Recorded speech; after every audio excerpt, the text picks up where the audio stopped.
Very good morning to one and all. This is Paras Agarwal from Tirthankar Mahavir University. Today we are going to discuss about managerial economics. What is managerial economics? How it is different from the business economics? What are its parts? And how we can say that managerial economics is useful in our economy. Let us discuss. Managerial plus economics. There are two words, managerial and economics. Managerial economics are applied in decision making. What is managerial? Managerial has been the word which is which has been derived from the word management. Management refers to a art of doing work done by others. When we want to take some decision related to economics is known as managerial economics. Link between abstract theory and managerial practice, analysis for identifying the problem, organizing information, and evaluating the alternatives. Managerial economics is very much useful for us, and it also helps us to take the decision related to the economic condition of the country. Hence, there is a war link between the word managerial and economics. When we want to take some decision regarding the word, regarding the economic condition of the country, regarding the economic situation of the country, then we use the managerial economics. Now I have told the word managerial has been derived from the word management. Management means to the art of doing work done by others. When we want to do some work by others, when we want to take some work from others, is known as management. Managerial economics, business decision making, business decision problem. Managerial economics, tools and technical techniques of analysis. Traditional economics, optimum solution of the business problem. When we are suffering from any problem related to the business, then we use the managerial economics, and then we get the solution of that problem, optimum solution of the business problem. Nature of managerial economics. Spencer and significant point to the fact that managerial economics is the integration of the economic theory and business practice for the purpose of facilitating decision making and forward planning by management. Now, what is the meaning of planning? Planning means the work where we stand and where we want to go is known as planning. For example, we are in a position and we have to go to the other position. The way by which go is known as planning. Where we are standing, for example, now the GDP of India is 6%,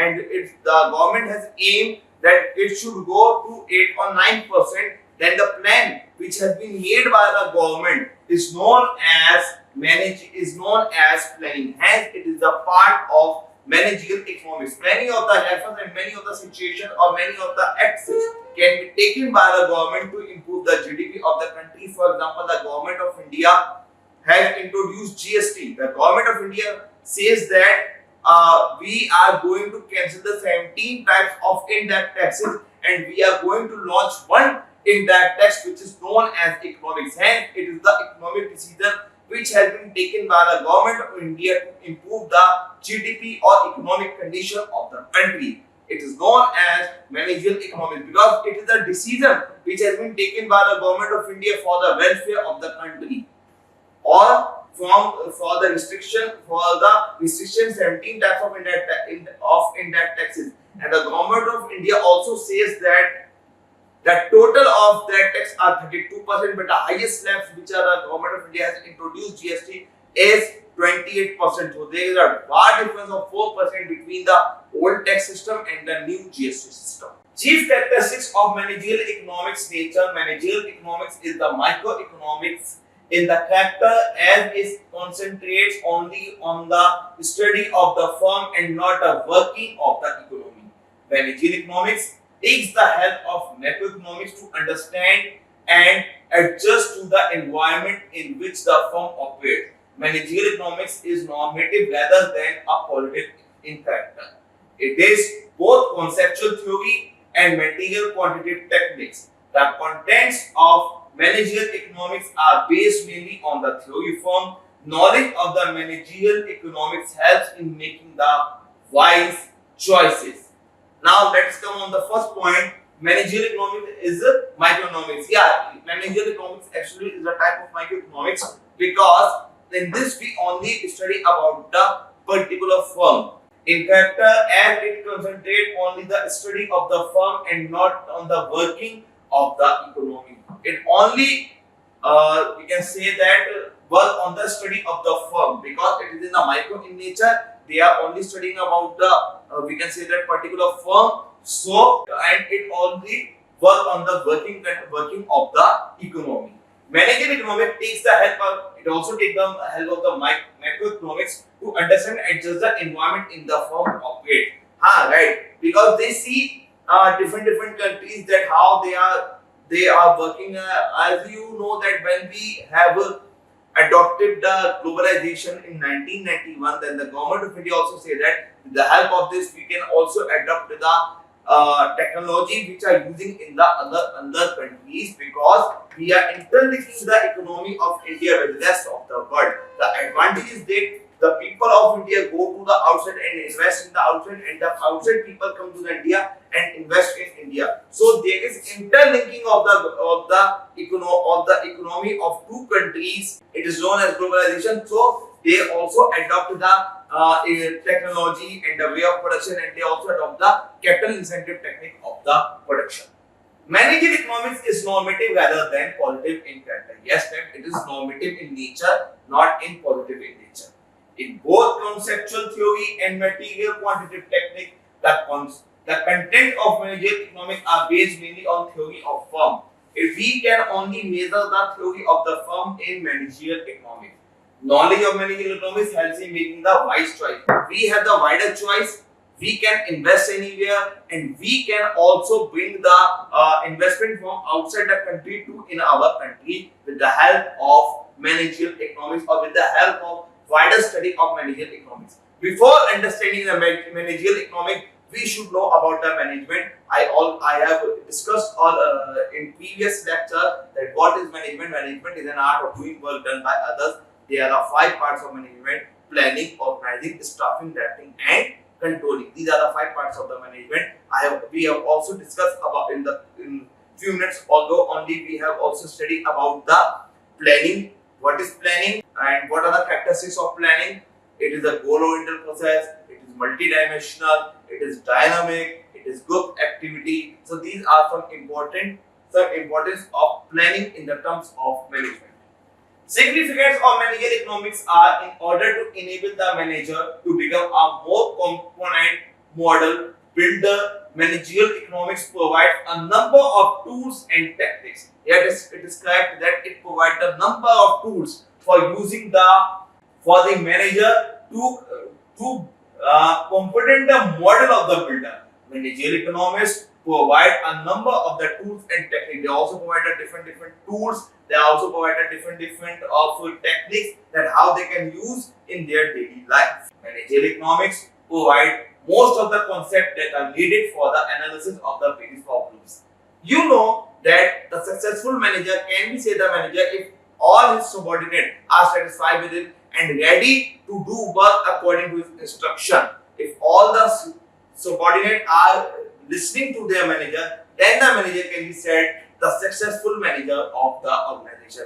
For example, in school there is a principal. If all the students and all the teachers are listening to the principal, that what the principal want, how the principal is taking to the school, and how the principal want the economic growth of the school, how the principal want the satisfaction level of the school, and how the principal want the 100% result in the school. And if there is a good combination good communication between the principal and teachers in the school, then we can say that this is the successful principal in his organization, and he's a successful manager in his organization because he's taking everyone with his own, and he is able to tell his views to their subordinate, and his subordinate are agree with him and following his instruction.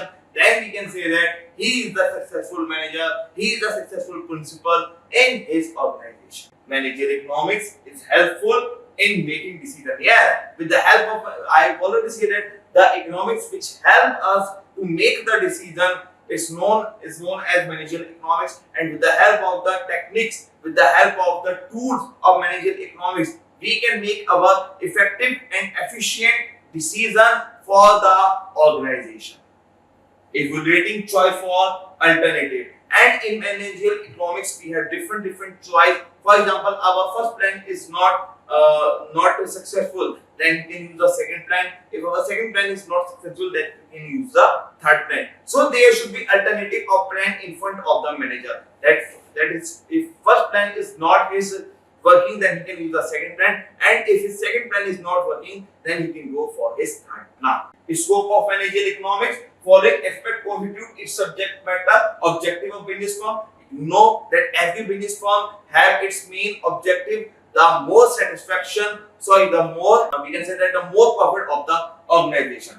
Demand analysis and demand forecasting, production and cost, competition, pricing and output, profit, investment and capital budgeting, and product policy, sales promotion, and market strategy. These are the scope of managerial economics. Managerial economics and other disciplines: managerial economics and traditional economics, managerial economics and operational economics, managerial economics and mathematics, managerial economics and statistics, managerial economics and the theory of decision making. Now we will understand first that what is managerial economics and traditional economics. Managerial economics is that economics we are studying that which help us to take the decision, and traditional economics is that economics which are going in trends now. For example, there is business economics, there is microeconomics, there is macroeconomics. There are different types of the economics which are going in the trends according to the situation of the market.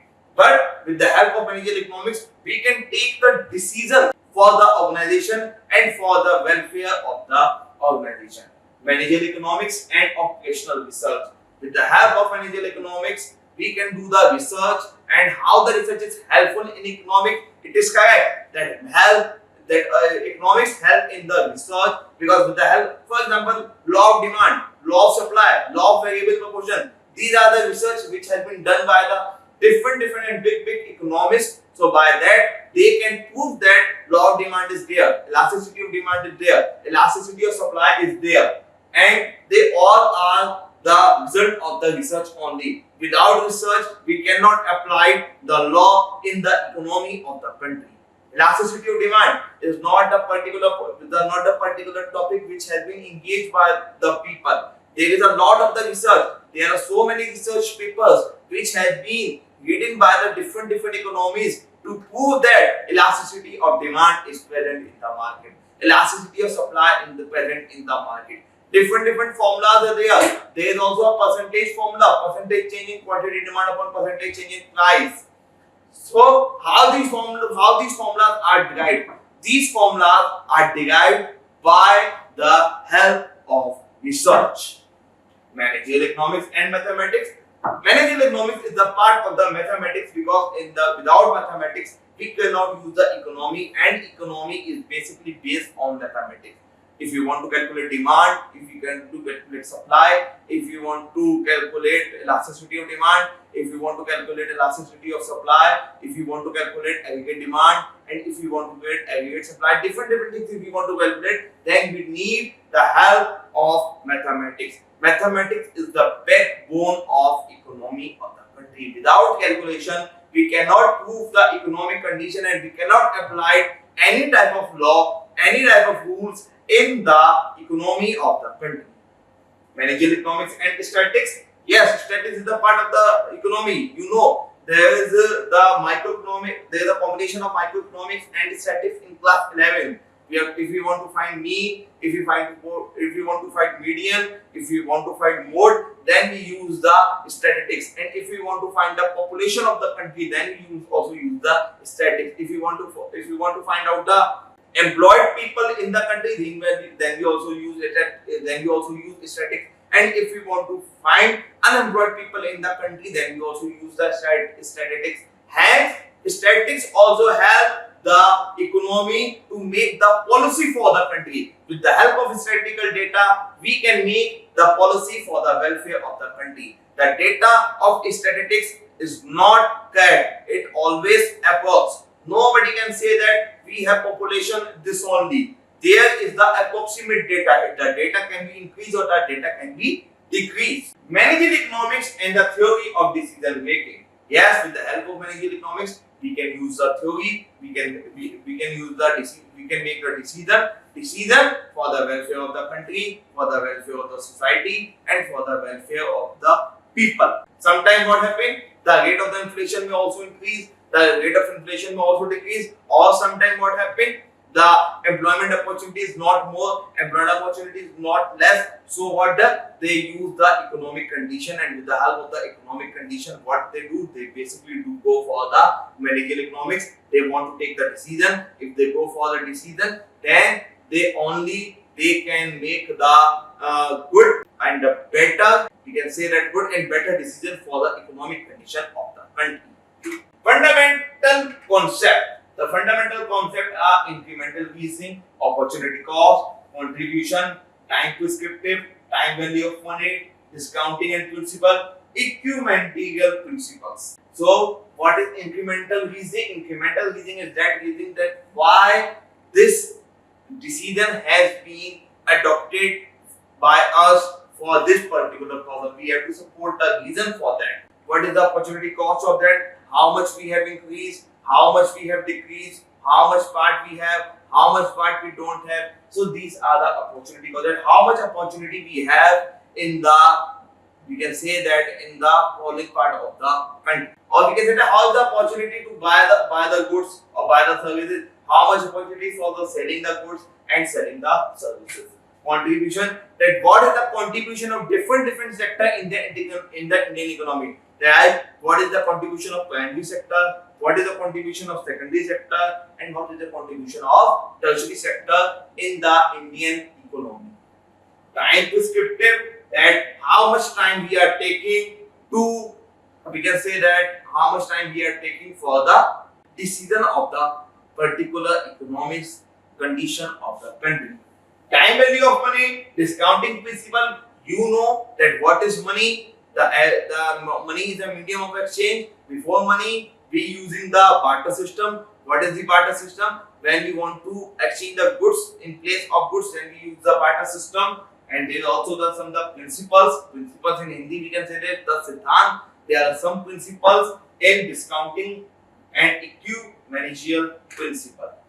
Increment and reasoning. The two basic concepts in the increment analysis are incremental cost and incremental revenue. Incremental cost may be defined as the change in the total cost as a result of change in the level of output. When there is a change in cost and change in output, it is known as incremental cost. Incremental revenue is change in the total revenue resulting from the change in the level of output, price, etc. When there is change in the price, then we can say that there is a change in the revenue. You know that there is inverse relationship between demand, price and quantity of the commodity. If the price increase, the quantity of the commodity will decrease. And if the quantity of the commodity will increase, the price of the commodity will decrease. Hence, there is an inverse relationship between quantity and price of the commodity. Use of incremental reasoning. While taking a decision, a manager always determine the worthwhileness of a decision on the basis of criterion that the incremental revenue should exceed incremental cost. Yes, it is correct that the incremental revenue can exceed the incremental cost in managerial economics. Illustration, with the help of this illustration, you can understand that the firm get an order which can get it an additional revenue of ₹2,000. The normal cost of production of this determined as labor ₹600 per labor, material 800, overhead 720, selling administrative expenses 200, full cost 2400. The additional costs or due to the new order is the following. Now the labor has been decreased, material is same, overhead is decreased, full cost is decreased. Firm would earn a net profit of ₹2,000 from ₹1,400, that is 1,600, while at the first appreciated that the firm would make a loss of ₹400 by accepting the order. So this is the, we can say that an illustration that can you understand about incremental reasoning. A course of action should be proposed by the up the point where it incremental benefit equal to the incremental cost. Yes, incremental benefit is more beneficial from the incremental cost. Now we will understand about the opportunity cost. Opportunity cost therefore represent the benefit of revenue foregone by pursuing one course of action rather than other. For example, the opportunity cost of the fund employed in one's business is the amount of interest which could have been earned, and these funds have been invested in the next best channel of the investment. The opportunity cost of using an idle machine is zero as it uses need and sacrifice of opportunity. For example, there is one farmer who is, we can say that, growing his vegetables, and at that time of the vegetables, he had the opportunity to earn more profit. So what he basically do? He do more production, and he will say, and he want that his price should sell more and his goods can sell more and more in the market. So by that he can have the opportunity to earn the money. Opportunity costs include both explicit and implicit costs. Explicit costs are recognized in the account, example the payment of labor, raw material, etc. Implicit costs are the sacrifices that are not recorded in accounting, for example, cost of capital supplied by owner of business. So these are the two parts are explicit cost and implicit cost. So this is the implicit cost and explicit cost. Contribution. Contribution tell us about the contribution of the unit of the output, overhead and the profit. I have tell you with another example that we have to find out that there are three sectors of production, primary sector, secondary sector and tertiary sector. What are the contribution of these three different sectors in the Indian economy? It helps to determine the best product mix when allocation of scarce resources is involved. That what is the best product provided by the which sector of the economy. It also indicates whether or not it is advantageous to accept a fresh order, to introduce a new product, to shut down, to continue with the existing plant, etc. Unit contribution is the per unit difference of incremental revenue from incremental cost. Time perspective, economists often to make a distinction between short run and long run. What is short run? Short run means that the period within which some of the input are called fixed cannot be alterated. The short run period is that period which can be used, whose time is fixed. We can say that these are those goods which we have to consume in the short term time only. Long run goods means that all the inputs can be changed.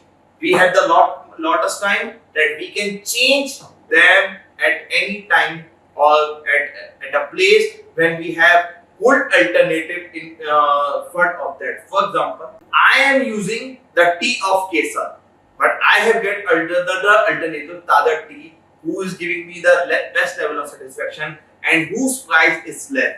So what? Then we go say that because tea have the long capacity or it has a long time for the expired, so it has a long time, so I can change my goods. Economists try to study the effect of the policy decision or the variable like price, cost, revenue, etc. in the light of these time restrictions. Discounting principle. You know that what is discount. Discount, there are two types of discount, trade discount and cash discount. When we go to the market, when we ask that what is the price of this good, then they say the price is that, then we say that please give us some discount. Then he say okay, I will provide you this much discount. So actually first we have to understand that what is the difference between trade discount and cash discount. The discount which I am getting at the time of bargaining is known as trade discount. I am just only bargaining. I am not finalized that I want to buy this good or not. That it is known as trade discount. But when I am doing the payment and I say that I want to buy this good, now what much I have to pay, it is known as cash discount. You know in accounting that word journal entry. The discount which shown in the journal entry is known as cash discount, and the discount which not shown in the journal entry is known as trade discount. Illustration. suppose sum of rupees 100 is due after 1 year, let the rate of interest is 10%. I have taken someone the loan of rupees 100 and the interest rate is 10%. We can determine the sum of the invested now so as to produce the return R of rupees 100 at a 10 and 1 year.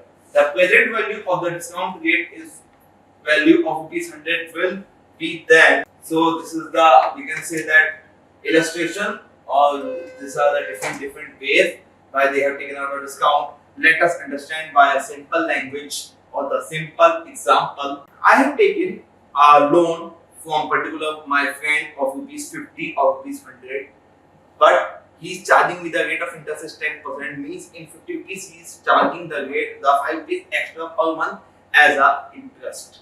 You know about interest, every bank or every financial institution charge the interest. So what I want to say that he is asking that he want to charge the interest. He is charging the interest. Then I said him that now I have to pay you this much amount. What you are going to giving me the discount in the full or the in the principal amount. Then the time of at by which I am getting the bargain. We have bargained with each other. The finalized amount which we have finalized at the time of the payment is known as discount. The equimarginal principle.